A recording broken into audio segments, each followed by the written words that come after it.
Commençons ce premier tour de partage avec la petite danse, les pas de danse de Papa Tamou.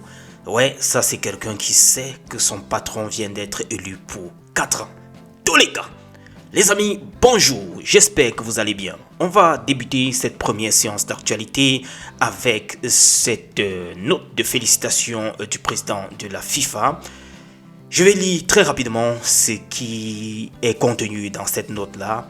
Voilà, réélection à la présidence de la Fédération camerounaise de football. Monsieur le Président, veuillez accepter mes salutations les plus chaleureuses et mes plus sincères félicitations pour votre récente réélection à la présidence de la Fédération camerounaise de football. Je saisis aussi cette occasion pour vous remercier pour tous vos efforts, votre travail et votre importante contribution au développement de notre sport et à la promotion de ses valeurs au Cameroun et en Afrique. En vous adressant ainsi qu'à votre équipe, mes meilleurs vœux de réussite pour ce nouveau mandat et de succès pour tous les défis qui vous attendent, je me réjouis, cher président, de continuer à travailler avec vous pour la croissance et la prospérité du football au Cameroun dans les années à venir. Bien à vous, Gianni Infantino. C'était là le président de la FIFA. Vous vous souvenez que hier, il avait déjà eu à réagir lors d'un call avec le président de la FECAFOOT. Je vous ai partagé cela, ce que vous voyez en écran là.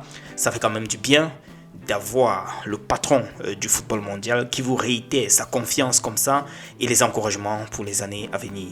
Quoi de plus beau, les amis?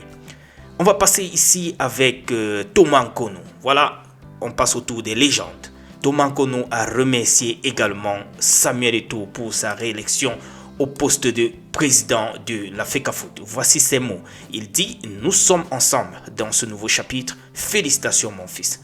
Quoi de plus beau une fois de plus? Ça fait du bien de se savoir soutenu par les plus grands, par ceux-là qui sont passés avant vous, par les aînés qui ont écrit l'histoire avant vous. Maintenant, on va faire un petit tour sur les Lions qui étaient en club, du moins ceux qui ont livré des matchs en championnat hier. Commençons maintenant par Franck Magri. Lui, il n'a pas marqué, mais il a quand même contribué à ce match nul 2 buts partout contre l'Olympique de Marseille. De l'autre côté, c'est Kofan également qui a retrouvé le chemin des buts. Malheureusement, ils ont perdu 1 but contre 2 face à Borussia Dortmund. De l'autre côté, Auxerre contre Paris FC, 1 but partout avec Dani Namasso. Lui également, il n'a pas trouvé le chemin des buts. Mais bon, là, il a gagné quand même 1 point. Les amis, Samuel Eto'o disait hier, je remercie mon chef au cabinet. Ce que vous ne savez pas, nous avons eu en 3 semaines 18 procès que nous avons tous gagnés. Ça, c'est ce que disait le président de la FECAFOOT. Il a dit qu'il attendait que le COMEX lui donne le feu vert. Les amis, question pour un champion. Pouvez-vous imaginer ce que le président pourra faire, pourra poser comme premier acte? Il a parlé de lundi. Lundi, c'est demain. Vous pouvez imaginer, les amis? Mais j'ose croire que quelque chose va se passer cette semaine-ci. Quelque chose va se passer avec la première décision de Samuel Eto'o. Parce qu'on a encore un peu de temps avant le début de la CAN. Pensez-vous qu'il pourrait y avoir des bouleversements au niveau du staff des Lions?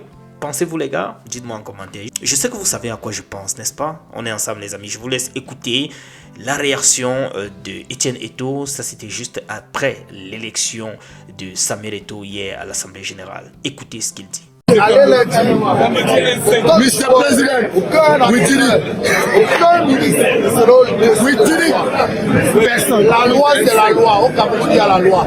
Et la loi va être respectée. Et le droit va être respecté. Dans le respect. Mais on reste